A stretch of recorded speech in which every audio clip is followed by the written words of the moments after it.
ቤሎ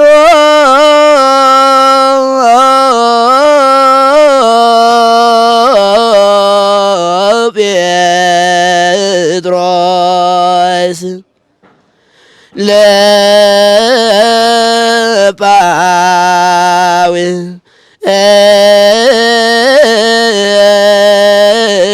ለጳውሎስ ጥባኬ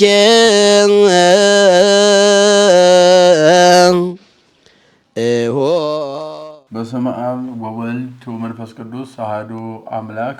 በመላው ዓለም የምትኖሩ የእግዚአብሔር ቤተሰቦች የቅድስት ቤተክርስቲያን ልጆች ሁላችሁም በያላችሁበት ጽንፈ ምድር እንደምን አላችሁ? እንደምን ከረማችሁ? የእግዚአብሔር ሰላምታ ይብዛላችሁ።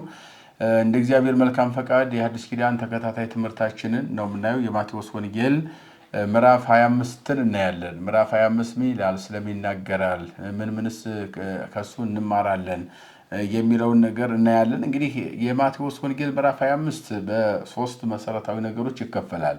በነገራችን ላይ ከምሳሌ ትምህርቶች አንዱ ምንድነው ከተባለ የማቴዎስ ወንጌል 25 ነው።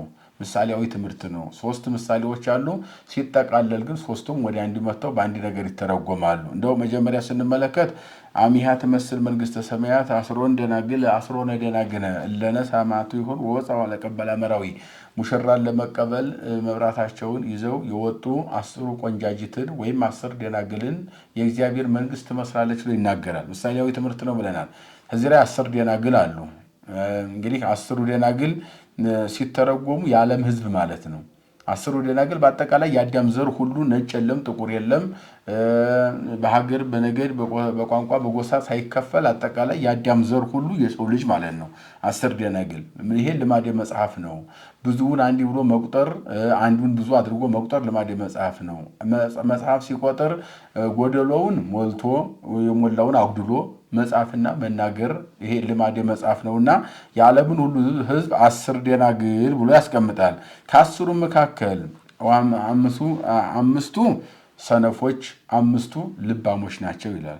እነኚህ ሰነፎቹ ማሰሮ ይዘዋል ግን ቅባት የለውም፣ ማለትም መብራቱ የተሟላ አይደለም ማለት ነው። በአንጻሩ እንደገና ደግሞ እነዚህ ልባሞች የተባሉ 5ቱ ደግሞ ማሰሮውንም ይዘዋል ቅባት ይዘዋል፣ ያው መብራቱ የተሟላ መብራት ይዘው ይህ የሚጠብቁት ሙሽራ ነበረ ማለት ነው። ወከዊዶ መንፈቀ ሌሊት ኮነ ውዋ ነው የሚለው።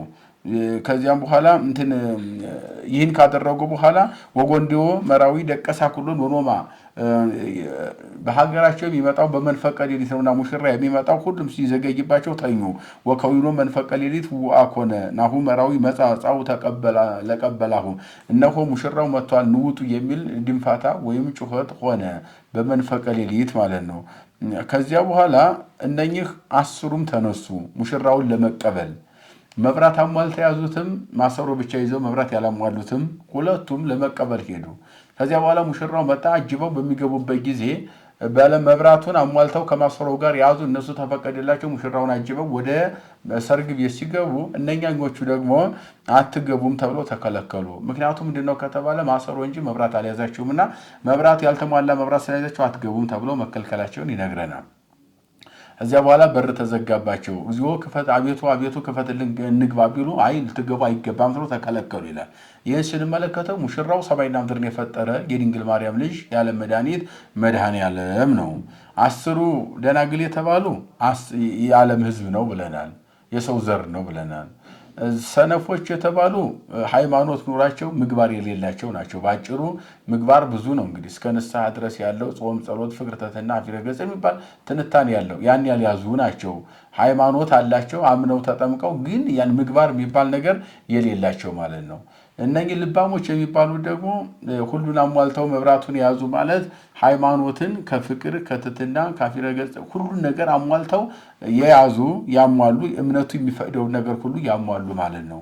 ሙሽራው ኢየሱስ ክርስቶስ ነው። ሚዜዎቹ ደግሞ ዝማሬ እየዘመሩ ወይም ውዋ የተባለው ድምጽ እያሰቡ የመጡት ነገደ መላእክት ነገደ ቅዱሳን ናቸው። እነኚህ ሁሉ ከሙሽራው ከክርስቶስ ጋር መንጣታቸውን ነው። ከዚያ በሚገቡበት ጊዜ እነኚህ ጻድቃን ወይም መልካም ስራ የሰሩት የሰው ልጆች ሲገቡ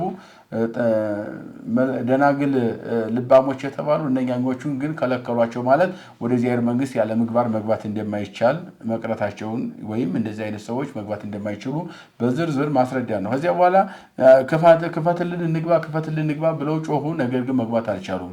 በጩኸት በግድ ወደ እግዚአብሔር መንግስት ስለማይገባ በምግባር በሃይማኖት እንጂ። እንደውም ከዚህ ጋር አያይዘው ሊቃውንት አባቶቻችን እንደው ከመጮኻቸውን በፊት እነኛም ጓደኞቻቸው ባካችሁ ለእኛ ማሰሮ ይዘናል መብራታቸው አካፍሉን አሏቸው። አይ ሂዱና ግዙ አሏቸው። ሊገዙ ሲሄዱ በዚያው እንትን አሉ ይላል። በዚያው በር ተዘጋባቸውም ይላል። ያ ማለት ምን ማለት ነው? ሰው ንስሐ መግባት ያለበት በህይወት እያለ እንጂ ከሞተ በኋላ ወደ ፍርድ አደባባይ በሚቀርብበት ጊዜ ንስሐ ልግባ ወይም አንተ የገባኸው ንስሐ ለእኔ ይሁን ብሎ ሌላው በገባው ንስሐ እሱ መግባት እንደማይችል በዝርዝር ሲያስረዳ ነው። ይሄ የመጀመሪያው ክፍል ነው ማለት ነው። አንደኛው ምሳሌያዊ ትምህርት የመጀመሪያው ክፍል ይህል ነው። ሁለተኛው ምሳሌያዊ ትምህርት እንደው እንደ አንድ ባለጸጋ ባሪያዎቹን ጠርቶ መክሊት የሰጣቸው ብሎ ለነጋዴዎች የተሰበከ ስብከት ነው። እንግዲህ ሶስት ሰዎችን ነው ምሳሌ አድርጎ ያስቀመጠው። ትመስል መንግስተ ሰማያት ብእሴ በዓል አንድ ባለጸጋ ሰውን ትመስላለች። ወፀዋ አግብርቱ ባሪያዎቹን የጠራ ወሃቦ መክሊትን የሰጠ ገንዘብን የሰጠ ማለት ነው። ለቀዳማዊ ጸዎ ሀቦ አምስት መክሊት ሰጠው። ወጥተህ ወርደህ አትርፍበት ስራበትና ሾምሃለሁ ብሎት ሰጥቶት ሄደ። 5 መክሊት። ሁለተኛው ባለ 2 መክሊት ነው። 2 ሰጠው። ወጥተህ ወርደህ አትርፍበት ብሎ ሰጠው። ሶስተኛው 1 መክሊት ነው። 1 መክሊት ሰጥቶ ወጥተህ ወርደህ አትርፍበት ብሎ ይህን ከሰጣቸው በኋላ ወሆረ ሩሁቀ ብሔረ ይላል። ሩቅ አገር ሄደ ነው የሚለው። ይህንን አድርጎ ሩቅ አገር ሄደ። ሩቅ አገር ሂዶ ብዙ ጊዜ ከቆየ በኋላ ወመጻ ውእቱ በዓል እምድረ ብዙ መዋዕል መጻ ውእቱ በዓል። ያ ባለጸጋ ከብዙ ዘመን በኋላ ተመልሶ መንጣቱን ነው የሚነግረን። ከመጣ በኋላ መቆጣጠር ጀመረ። የመጀመሪያውን ጠራውና 5 መክሊት ሰጥቼ ነበር ምን አደረግከው አለ። ወዳጄ እኔ ወጥቼ ወርጄ በሰጠኝ መክሊት 5 ላይ 5 አትርፌበታል። ወረባይ ኩዲ ቢሆን 5 መካሌ መክሊተ መካሌ 5 መክሊት አትርፌያለሁ ብሎ 10 አድርጎ ሰጠው። ሁለተኛውን መጣና 2 ሰጥተኝ ነበር ወጥቼ ወርጄ አትርፌ 2 አንጥቻለሁ አለው። 2 አንጥቶ ሲሰጠው 4 አድርጌያለሁ አለው። ሁለቱንም አንተ ወደ በትንሽ የታመንክ ባሪያ በብዙ ትሾማለህ፣ ለሁለቱ ማለት ነው። ስለዚህ ወደ ጌታ ደስታ ወደሚያደርግበት ግባ ብሎ ወደ ደስታ ቦታ እንዲገባ ታላቅ ሹመት ሽልማት እንደተሰጣቸው ለሁለቱ ይገልጻል፣ ለታማኞቹ። ሶስተኛው መጣ። የሰጠው 1 መክሊት ነበረ። ምን አደረግከው ብሎ ጠየቀው። ሲጠይቀው ደግሞ 1 መክሊት ነው የሰጠኸኝ፣ እኔ ገበያ ሄጄ ቃል እግዚአብሔር ላትርፍበት ብል ሌባ ወንበዴ ቢቀማኝ ቢያታልለኝ፣ አንተ ደግሞ የማትምር ርኅራኄ የሌለህ እንደሆን ካውቃለሁ፣ ጨካኝ እንደሆን ካውቃለሁ። ያንኑ አንጣ የጣልከው ብለህ ብታስጨንቀኝ ብዬ ፈራው። ከራይኩ ምጥ ጠብለልክዋ በሰበኔ ከራይኩ ምጥ ነው ቀበርክዋ። በልብሴ ጠቅልዬ በመጎናጸፊያ ጠቅልዬ ምድር ቀብሬያለሁ እንካ ብሎ አንዲቱን አመጣ ይላል። ይሄ ሊቃውንት ሲተረጉሙት ባለ 5 መክሊት ሙሴ ነው ብለውታል። የመጀመሪያ ትርጓሜ ማለት ነው። ሙሴ 5 ብሔረ ኦሪት ተሰጥተውታል። በ5 ብሔረ ኦሪት 600 ሺህ ሕዝብ አስተምሮ ትርፉ ሕዝቡን ማስተማር ነው ማለት ነው። ከዚያ በሁለተኛው ቅዱስ ጴጥሮስ ነው አሉት የሕዝብና የአሕዛብ መምህር ነውና 3000 5000 8000 ማህበረ እስጢፋኖስን በአጠቃላይ አስተምሮ ማጥመቁን ያ በ2 መክሊት ያ ነው ብለውታል። በሶስተኛ ደረጃ ባለ 1 መክሊት ይሁዳ ነው ብለውታል። ያን የተሰጠው እንደነ ጴጥሮስ ድውይ መፈወስ፣ ለምጽ ማንጻት፣ ዕውር ማብራት፣ በሰማይ በምድር ማሰር መፍታት፣ ወንጌል መስበክ የተሰጡት ነበረ።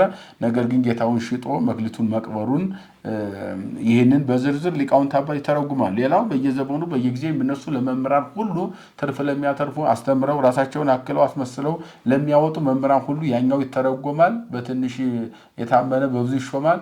ይህኛው ደግሞ በየጊዜው በየዘመኑ ደግሞ ተምረውም ለሌላው እንቅፋት የሚሆኑ ያንኑ የሚቀብሩ ለነሱ የይሁዳ እየተተረጎመ ይኖራል ማለት ነው። ይሄ ነው ሁለተኛው ምሳሌ ነው። ሶስተኛው ምሳሌያዊ ትምህርት ዋሜ መጽ ወልደ ጓለሚያው በስብሐቲሁ ወኩሎሙ መላእክቲሁ ቅዱሳን ምስሌሁ።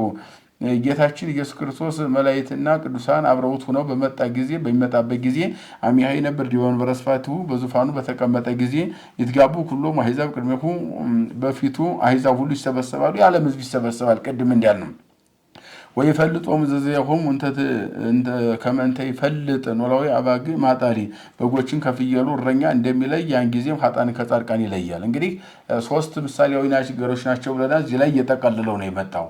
በመጀመሪያ 10 ደናግል አለና 5ቱ ሰነፍ 5ቱ ልባም ኃጥአንና ጻድቃን ማለት ነው። 5ቱ ሰነፎች ኃጥአን ናቸው። 5ቱ ልባሞች ደግሞ ጻድቃን ናቸው። 5 ሰነፎች ኃጥአን ናቸው። ከዚያ ቀጥሎ ደግሞ ባለ ትርፍ መክሊት ያተረፉት ደግሞ ጻድቃን ናቸው። መክሊቱን የቀበረው ደግሞ ኃጥእ ነው። ያን በዝርዝር መጣና ከዚህ ደግሞ ፍየሎችና በጎች አለና ፍየሎች የሚላቸው ኃጥአን ናቸው፣ በጎች የሚላቸው ጻድቃን ናቸው። ይሄ ሊቃውንት በሰፊ ዝርዝር ይሰጣል። በግ አቀርቅራ ነው የምትሄደው አለ። ጻድቃንም ትሑታን ናቸውና በግ ተብለዋል አለ። በግ ኀፍረተ ሥጋዋን በላቷ ትሰውራለች። ጻድቃንም የወንድማቸውን ነውር ኃጢአት አደባባይ አያወጡም፣ ይሰውራሉ፣ ገመና ይደብቃሉና እነሱን ጻድቃን ብሏቸዋል። በበግ መስሏቸዋል ማለት ጻድቃንን። ፍየል ደግሞ ቀጥ ብላ ነው የምትሄደው። ኃጥአንም ትዕቢተኞች ናቸው እና ፍየል በሄደችበት ሁሉ ሰውን ታማርራለች፣ ኃጥአንም በሄዱበት ሁሉ ሰውን ያማርራሉና ፍየል ኀፍረተ ሥጋዋን አትሰውርም፣ ኃጥአንም የሰውን በደል የወንድማቸውን በደል መሰወር አይችሉምና ብሎ በዝርዝር ሲተረጎም ግን አመያቀውም አባጋ በማኑ ዋጣሊ በጸጋሙ በጎችን በቀኙ ፍየሎችን በግራ ያቆማል ማለት ጻድቃንን ኑ ሀቤ ወደ አባቴ ዓለም ሳይፈጠር የተዘጋጀላቸው መንግስት ተወርሱ ዘንድ ኑ የአባቴ ብሩካን ብሎ የሚጠራበት ጊዜ እንደሆነ፣ ኃጥአንን ደግሞ ሁሩ ምኔ ውስጥ እሳት ዘድዱ ለክሙ የተዘጋጀላችሁ እሳት አለና ወደዚያ ወደ ሰይጣን ወደ አባታችሁ ሂዱ ብሎ የሚያሰናብትበትን በዝርዝር የሚያስረዳ በሶስት የተከፈለ መሰረታዊ የምሳሌያዊ የሆነ ትምህርት ሲጠናቀቅ ግን የኃጥአንና የጻድቃን ጉዳይ በፍርድ አደባባይ ጌታችን አቁሞ በኃጥአንና በጻድቃን ላይ የሚፈርድ ፈራጅ እንደሆነ እንደውም በመጽሐፍ ቅዱስ የማላጅ ምናምን የሚባለውን ነገር አራግፎ የሚጥለው የመጽሐፍ ቅዱስ ክፍል ምንድነው ከተባለ ማቴዎስ 23 ነው። ይኮንን ሕያዋነ ወሙታነ ነው። በሕያዋንና በሙታን ላይ ይፈርዳል፣ በቀኝና በግራ ያቆማል ብሎ 4 ነጥብ ዘግቷል። ይህንን መጽሐፍ የሚቃረን ማንኛውም መጽሐፍ በዚህ ይታረማል እንጂ ይሄ መጽሐፍ በማንኛውም መጽሐፍ አይታረምና ሰማይና ምድርን የፈጠረ የዓለም መድኃኒት መድኃኔዓለም ወደዚህ ምድር መጥቶ ዓለምን ያዳነ ፈራጅ እንጂ ማላጅ እንዳልሆነ አስረግጦ የሚነግረን የመጽሐፍ ቅዱስ ክፍል ነው ማለት ነው። የመከረን የገሰጸን ያስተማረን የሰራዊት ጌታ እግዚአብሔር አምላካችን ከፀሐይ መውጫ እስከ ፀሐይ መግቢያ በፍጥረታት ሁሉ አንደበት ስሙ የተመሰገነ ይሁን። ይቆየን።